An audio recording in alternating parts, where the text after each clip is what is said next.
이번 주에 경주 에이펙 정상회의가 시작됩니다. 2005년 부산에서 개최한 이후 20년 만에 개최되는 만큼 국민의힘은 경주 에이펙의 성공을 위해서 모든 힘을 보태겠습니다. 이번 에이펙은 단순한 정상 외교의 장이 아닙니다.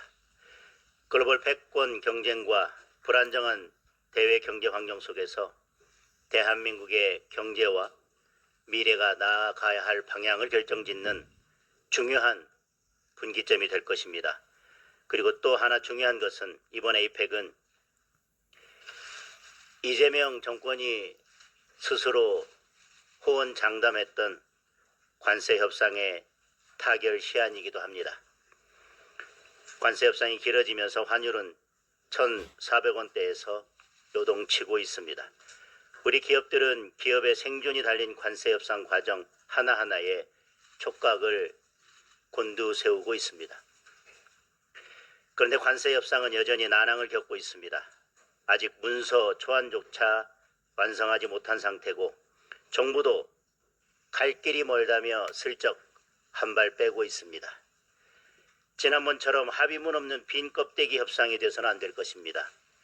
내용은 깜깜이인 채 타결됐다는 말만 요란한 허상이 아니라 국익과 민생에 도움이 되는 진짜 성과를 가져와야 할 것입니다.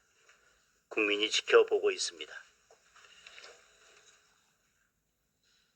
민중기 특검을 특검해야 할 이유가 또 들었습니다. 민중기 특검은 미공개 정보로 억대의 시세 차익을 챙겼다는 의혹, 강압수사로 선량한 공무원 한 분을 죽음으로 내몰았다는 의혹, 이러한 중대한 의혹의 중심에 서 있습니다. 그런데 정작 특검팀의 수사팀장은 과거 수사 당시 도이치모터스 주가 조작 사건의 핵심 인물과 술자리를 했다는 이유로 교체했습니다. 주가 조작 사건의 핵심 인물과 술자리를 했다는 이유로 교체를 할 것이라면 민중기 특검은 스스로 수갑차고 깜빵으로 걸어 들어가야 할 것입니다. 이미 민중기 특검은 무너지고 있습니다.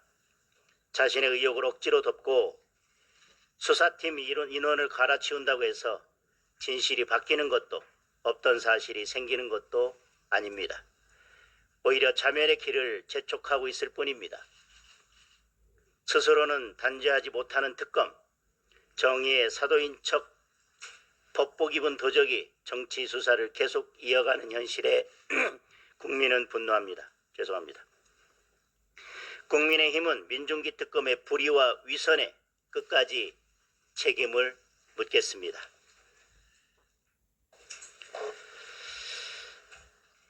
국민을 사회주의 이념의 실험 대상으로 삼고 내로남불로 국민에게 고통을 주면서도 정작 대통령은 자신이 져야 할 마땅한 법적 책임 앞에서 티끌만한 무게도 감당하려 하지 않고 있습니다.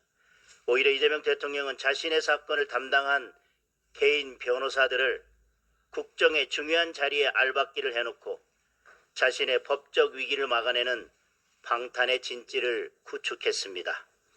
이에 발맞춰 민주당은 오직 한 사람, 이재명 대통령을 위한 이재명 사법부를 만들기 위해 사법개혁을 추진하고 있습니다. 어제 열린 민주당 의원총회에서 김용민 의원은 당 입장에서 이재명 대통령 재판을 조용하게 효과적으로 해결해야 한다고 주장하면서 재판중지법 통과를 촉구한 것이 언론 보도를 통해서 알려졌습니다. 경고합니다. 이미 국민의 인내는 한계에 도달했습니다. 만약 더불어민주당이 재판중지법을 통과시킨다면 그 즉시 이재명 정권이 중지될 것입니다. 자신이 변호해서 잘 안다며 이재명 대통령의 무죄를 확신하고 오히려 그것을 넘어서 맹신하고 있는 이재명 무죄 호소인 법제처장의 발언을 그대로 따른다면 무죄가 확실한 이재명 대통령의 재판을 재개하지 못할 이유가 전혀 없습니다. 그렇다면 이재명 대통령의 5개 재판이 당장 재개돼야 합니다. 절반의 국민도 대통령의 재판 재개를 바라고 있습니다. 이것이 국민의 명령입니다.